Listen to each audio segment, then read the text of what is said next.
Hi everybody, welcome to Z Reviews, and this is one last try at this weird format. I'm going wide this time with a little bit of stabilization on, but not linear. Linear was getting weird in the edges. So, wait, I'm on the wrong side of the table. Okay. Because it'll be too weird to do the entire review standing back there, I will come back to the forefront, and have a seat. So today, after I put these headphones on, I'm going to talk about, first, there's a secondary channel. If you don't know, I've converted the sound demo channel from being just sound demos, which is a pretty underusable aspect of Zeos, and made that a secondary channel where you can do things like watch me review software. I'm going to talk about maybe anime girls. I don't know. I'll do all sorts of things. It's a secondary channel. It's like blog channel. Only it's free flowing. I removed my Christmas tree or my quad on that channel. I also, as of the recording of this today, I released a video explaining how Resilio Sync works. And if you're interested in all my wallpapers, there's a Resilio Sync link in fact, I'll link that video. Zeos, secondary channel link, Resilio Sync video. Subscribe to that channel if you want to see more shit like that. You can get every wallpaper I had just synced. As of now, there's 30-something people who have them just all in the network. All in the horde. There's a wallpaper horde now. That's all you got to know. Also, if you're interested in sponsoring this channel, let me know. Preferably not audio companies. Anyway, we're looking at the SU-6, which I've already reviewed an SU-6, an SMSL SU-6. And you know what the SMSL SU-6 was? It was a DAC. It was a DAC by SMSL. But this is a SingXer, like the SA... is it SA just SA1? SA1 Class A balanced full headphone. So my journey through SingXer sort of happened backwards. When I reviewed the SingXer SA1 amplifier, I had no idea what the fuck a SingXer is. The word sing, like singing, and then XER. And I was like, what? By the way, if you like this format, please let me know. It's 4K, essentially, but it's this shape. I just like this shape. I feel like it works better for me, and on phones, it's going to work better vertically. I don't know. There are people who turn their phones sideways. I never turn my phone sideways, and I feel like you're going to get more me if I do this. Tell me if you hate it. Anyway, so SingXer came out with that. That's their first analog device, was the SA1. And I love that thing to death. It's a Class A amp that's amazing. It measures so good, and it's got such interesting features, and there's the switches on the bottom, which ironically, this has switches on the bottom too, but they're a little bit weirder. And I say it's weird that I started there because since that's their first analog device, who the fuck is SingXer before the SA1? Well, SingXer is this company. SingXer did digital-to-digital converters, not digital to analog. They didn't touch analog. That's their first thing. So this is their SU-6. This is what they were known for before that. And I got one set up on my desk, and APO sent it over. And because they know my desk is a goddamn disaster. And you saw the back of it briefly at the very start. But what this does is it's a box, a not super cheap box. I think it's $689.99. I never understood the 99 thing. Does that really work on people?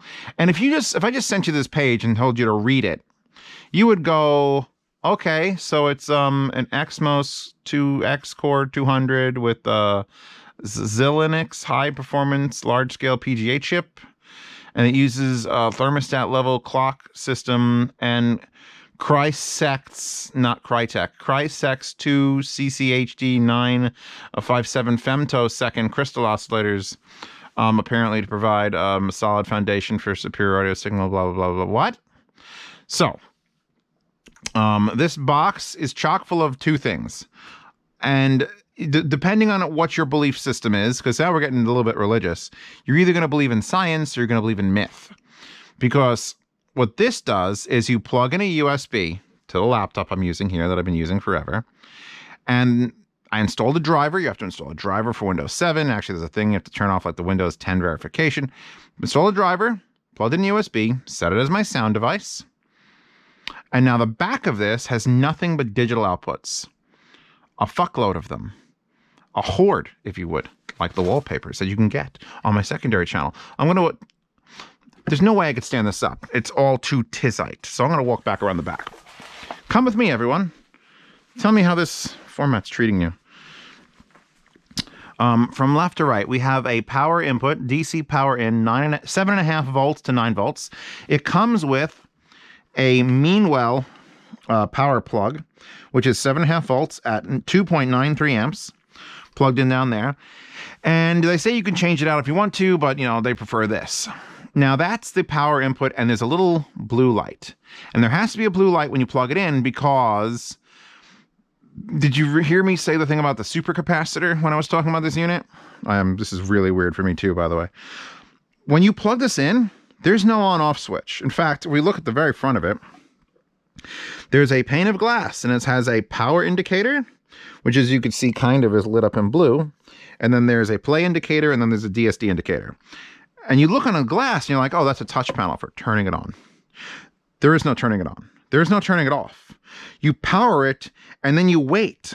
And that's the reason there's a blue LED in the back of this. Because when you plug it in, blue light comes on there, nothing happens in front for a solid minute to 90 seconds. I think I don't 100% know because I kept looking back, and it felt like forever. But there's a 7.5 million microfarad. I think that's what it is. You can read the description on the channel. Yeah. But there's a supercapacitor, which has to charge.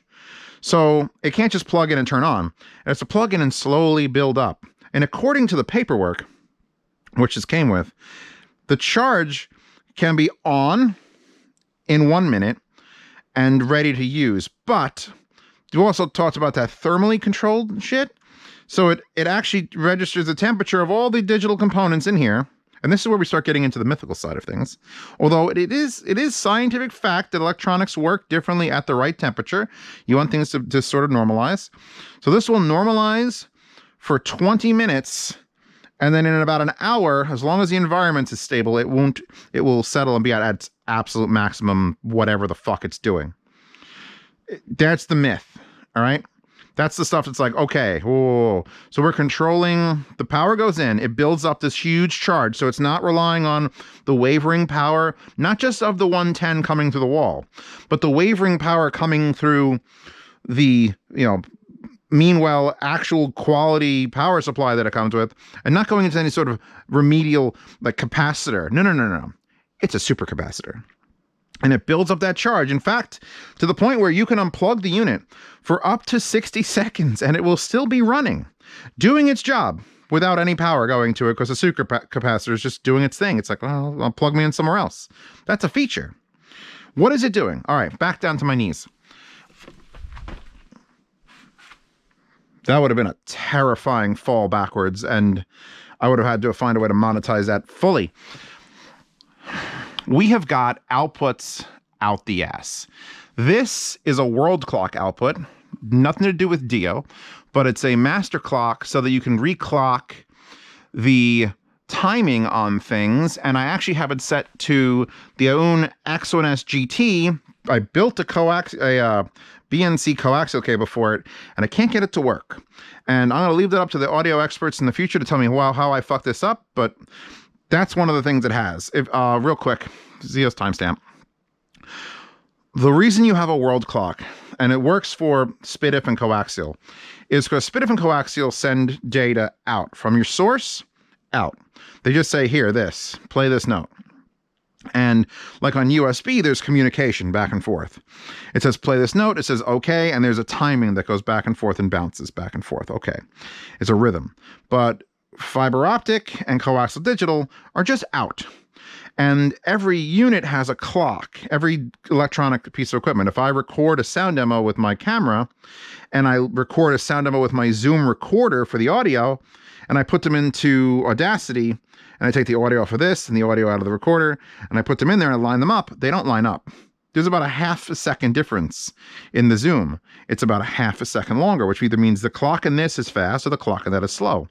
Doesn't matter who you're blaming, the clocks differ.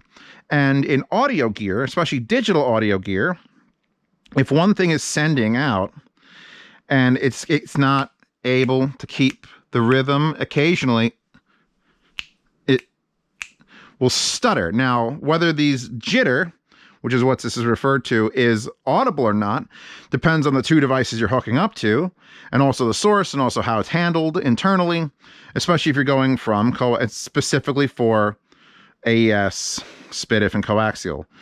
So that, or AES, Toslink, and coaxial, if you want to go that way. So what the world clock does is it literally is just there to send the timing. So that this, which is the source now, because the USB gets converted to fiber optic and coaxial with a BNC, an IA2S, and another IA2S, and an IA2S that's a Cat5, and an AES, it will tell it, hey, now, so there's no misfires. So Aoun actually sells a world clock send out box for this called the XC1. And I don't know what format they're using. By the way, this is BNC. I actually have the tool to crimp this myself. I crimped it and I plugged it in, and the indicator is not coming on this unit, saying that it's not getting the world clock. So I'm not getting the benefit of it. So I'm going to keep trying until I figure out how to do it, because there's dip switches on the bottom of this we'll get to in a second. Anyway, working from left to right. So power, world clock, which I just explained exhaustingly. AES EBU, which is basically coaxial digital, but through an XLR format, so it's higher voltage, which means it can go further lengths. Good for like pro level gear, something that's, I got a mixer 70 feet that way, got an XLR cable. You've got another BNC SPDIF one. I don't know which ones use that, but I bought a converter. I have a little RCA converter on there, so I could just use it like normal. Standard SPDIF RCA out, fiber optic out, singular. What looks like a Cat5 connector that's not for the internet, that's a Cat5 connector for II2S. II2S is the format that uses an HDMI cable. As you can see next to it, there's two of those. So you have II2S with a Cat5, II2S with an HDMI, and another IS2 with an HDMI, and there's your USB in. So we're giving it USB in, and it's giving us 3 II2S outputs, 3 SPDIF outputs, 1 AES output, and a world clock. The world! Okay. So can I leave here now? Or here's the switches on the bottom, because while I'm here.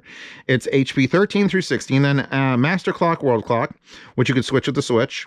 Then there's X2, which is another setting for the world clock. Then there's DSD channels, B channels, LR channels, and DAC H. And what do all those do? Confuse me. Because here's the problem. SingXer is very Chinese, and they have manuals, and I've downloaded them and I've read them over, but the manual is literally one line. Well, here's this for the own. Here's the handbook. It's called a handbook, by the way. Picture of the unit, block of text, we'll get to that one, block of text in Chinese, and then a thing that explains what those switches should do. You have to set switches certain ways for different types of hardware. So I don't know what silkscreen is. Silkscreen is a printing on the thing. They literally called it silkscreen, so that means the label. What the label is in the thing. Then PS Audio, Audio God, and Matrix Audio, you set to these settings. Hollow Audio, for like the Hollow May, you set for these settings. Goostar, these settings. LKS, these settings. And W4S, which I don't know what that is, those settings. And that makes all the I2S work or the clocks work. I don't know. They don't talk about the Aoun because I think that's new, or no one's going to buy a nearly $700 reclocker crazy digital. This is like digital worship is what I'm talking about here. But you're not going to really purchase this for a less than $300 DAC-AM combo to do the world clock on it. Although I would love to test with it. So if I've tried switching every switch, or at least the switches that concern the clock mode, because there's clock mode M clock, and then there's clock mode world clock, and then there's world clock with LR clock. Wait, there's LR clock signal inversion. Let's try that. So that's switch 5 on, and then switch 9 on. Let's try switch 9. I'm trying everything. I'm trying this with you now. So here we go. Welcome to and there's no turning this off, so they're just doing that and waiting to see if the BC light turns on here, which it does not, unless I have to hit play on this music because the music's paused. And wallpaper in the description. Again, all wallpaper available. If you go and watch the video on the Resilio Sync, you can have every wallpaper as it changes. So here, again, this is not a touch paddle. Nothing happens here. You don't touch it. The play light is not indicated because I'm not playing anything. If I play something, play light comes on. That stays on. It's not DSD, so it's not indicating that. Still not getting the BC light to light up on that. I was going nuts trying to figure out how the hell to get that to work. I got the Exonus GT just says it's a 10M in, and you're supposed to get the own XC1 to use that as a world clock sender because that thing just generates 4 world clock signals so you can plug it to all your devices. This is a whole other level. Like world clock is stuff that's very new to me, not new to audio, but it's like CD transports and things that you want to actually have. Can you hear it? I don't know. I'm spending way too much time focusing on that. What we need to focus on is why you buy one of these for nearly $700 and the fact that the secondary channel exists. So I've got the FIO K9 Pro ESS. I got the FIO K9 Pro non-ESS. I've got the Ooze and the Farron. Yeah, they got this amp stack spread here. I got the Emotiva here. I got that. I got so many things plugged in and I'm not even using all the inputs at all. You need this if you're basically me. What I was using previous to this is down here. This little guy. Hi, little guy. Come on out. Oh, you're so cute. So I've sung the praises quite highly of the Pi-Hat Pi 2 AES because that is essentially a cheaper version of this that doesn't get USB plugged in. This gets plugged in via USB to the computer. That's it. The Pi-Hat, the Pi 2 AES, has not quite as many outputs, but you do get 2 coaxials if you use a converter. You get an AES, you get a I2S, a single I2S. This has 3 I2Ss. It has a bunch of those outputs, and it works off of either a network cable to your network, where my actual foobar is set to broadcast, or if you were using Rune, you would set Rune to broadcast to that. Of course, it falls down now. Please don't break.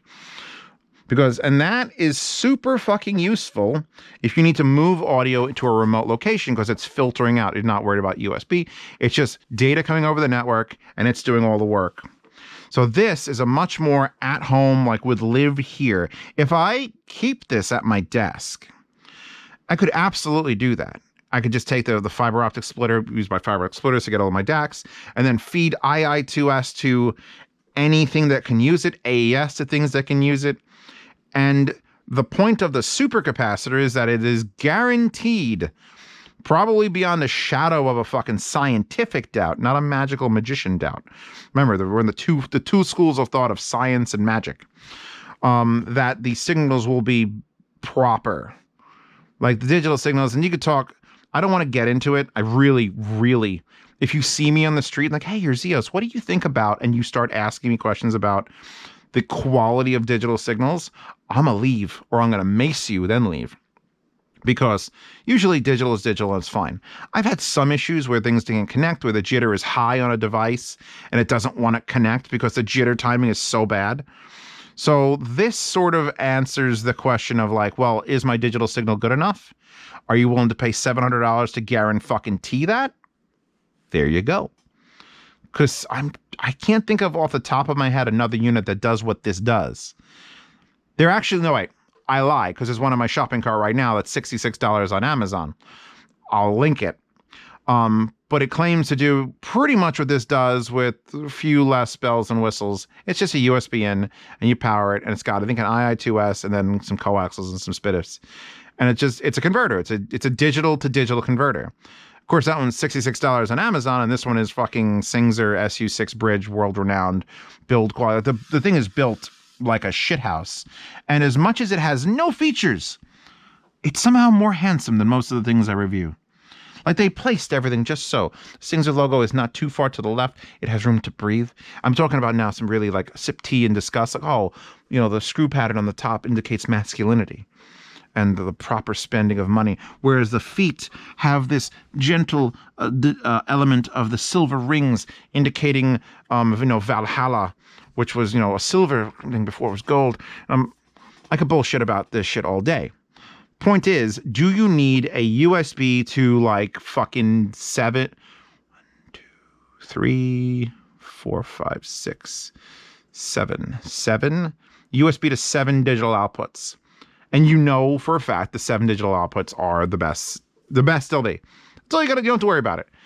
I've gotten to that point now where I understand where audiophiles spend all their money. It's just, it's for some reason, it's their peace of mind to know that it's, I know I've got the best. Now, you got to watch out for the snake oil bullshit where you think the fucking wires that run across your floor are too close to the floor. The quarks in the universe are going to leak out. You got to get these, precision-made stands that lift them exactly this far off the seal. The length of your cable indicates you need at least this many of these special stands we're going to charge you $300 for, so it could be the best of the best. That's all bullshit. You know it's bullshit. Deep down, you know it's bullshit. At least this stuff, the digital stuff, there's numbers to back it up. I can't find any of them. But I understand what jitter is, and I understand what jitter elimination is, and how everyone obsesses over it. So, in that sense, for less than $1,000 from a company that I fucking obviously have a fucking hard-on for, maybe it's worth $700. Certainly for me, with this desk that turns into this desk all the fucking time, where it's like, hey, you have a DAC with II2S that I can hook this up to, but I want to compare it against another DAC that's II2S. Now I can. Because I couldn't do it before. You can't get an HDMI splitter. It's an individual one-to-one talk to have that connection. So I could do it with this. If you're a person who has enough need to have like 3 or 4 DACs hooked up at the same time, there you go. Does it have the convenience of the Pi Hat where you can literally just plug it in anywhere and wherever the Wi-Fi reaches it works? No, of course not. It's much more like, feels like test equipment than that. And at its price, you would better know you need one. Which is why I'm going to recommend you do research beyond this video. Because I don't think I've cracked the surface of it. I would absolutely love to know if there is any way I could detect the jitter that the fiber optic is putting out. But then again, it's also coming out of now whatever fiber optic output is coming from this computer through this, I know is the greatest source ever. It's the greatest fiber optic ever. I didn't know I was listening to shitty fiber optic, but now I'm listening to great fiber optic. By the way, T60 argons are just out because... So let's hook up all these. I fucking love the X1S GT, by the way. So if I want to unplug that, plug it here. This is getting fed through I2S from the SMSL DO200. Oh my God, we got the DO also. So we got the DO200 going into this. Unplug that and go into the ESS version of this, and it's just. I'm not going to sit here and lie to you that I could hear a difference because the digital is so much cleaner. Then again, people also say I can't hear a difference in anything, so fuck them. Link to the Grovemate stand, by the way, which you've all been staring at. So yes, don't forget to link Grovemate, because they sent me a couple things, and they're just the most beautiful part of this whole jet. Imagine how ugly this would look right now with just a bunch of black fucking boxes with the rust colors. Actually, that's nice.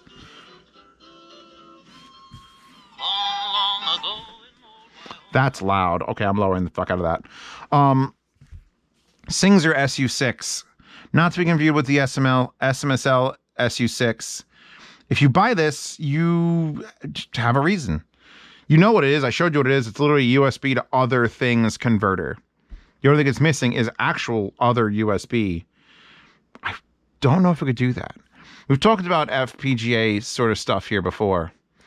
And, the processing of the digital signal. And this is just the highest level of it. The thing I highlighted was the SU-6 can be used normally for 1 minute. The supercapacitor is fully charged for 20 minutes. The internal thermostat is basically stable for 20 minutes and completely stable for 1 hour. That's some English grammar there. I could probably fix it. It's basically stable when we reach 20 minutes and it's completely stable after an hour. So they're talking about we're talking about fucking heat level control of the audio source, where it's like, oh, no.